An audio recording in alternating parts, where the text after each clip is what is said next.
શકીએ છીએ। ત્યારે જિગ્નેશ, આપના ટ્રેડિંગ કોલ્સ।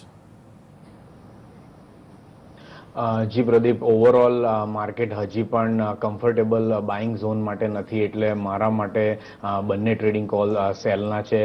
પહેલું એક કાઉન્ટર હું જોઉં છું આઈએફસીઆઈનું।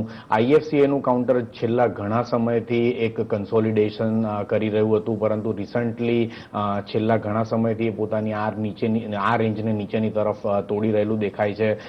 અત્યારના પણ છેલ્લા 2 દિવસમાં કાઉન્ટરમાં જે અપમૂવ જોવા મળી તે ગઈકાલના ટ્રેડિંગ સેશનમાં ફિઝલ આઉટ થઈ ગઈ છે વિથ અ ગુડ વોલ્યુમ, એટલે આઈએફસીઆઈને સેલ કરીને ચાલી શકાય। આઈએફસીઆઈમાં ઉપરની તરફનો સ્ટોપ લોસ 34 નો રાખવો જોઈએ, નીચેની તરફનો ટાર્ગેટ 31 રાખવો જોઈએ। મારી દ્રષ્ટિએ આવનાર 3 ટ્રેડિંગ ડેઝના સેશનમાં આ ટાર્ગેટ અચીવ થઈ જવું જોઈએ। બીજું એક કાઉન્ટર છે મહિન્દ્રા એન્ડ મહિન્દ્રા। ઓવરઓલ એ વીકિશ કાઉન્ટર છે અને કાઉન્ટરે છેલ્લા ઘણા સમયથી શોર્ટ ટર્મ ચાર્ટ ઉપર lower top lower bottom already produce કરી નાખેલા છે।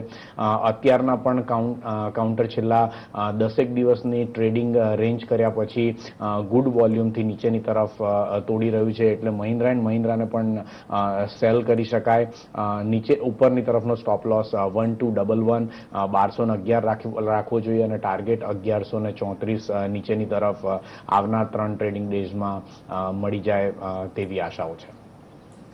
ઓકે, તો અત્યારે સેલ કોલ એમએનએમ પર આવી રહ્યો છે। અહીંયા લક્ષ્યાંક 1134 ઉપર ને સ્ટોપ લોસ 1211 પર રાખવાની સલાહ છે જિગ્નેશની। ત્યારે જ આઈએફસીઆઈ ઉપર એક સેલ કોલ છે ને અહીંયા લક્ષ્યાંક 31 રૂપિયાનો ને સ્ટોપ લોસ 34 રૂપિયા ઉપર રાખવાની સલાહ આવી રહી છે જિગ્નેશની।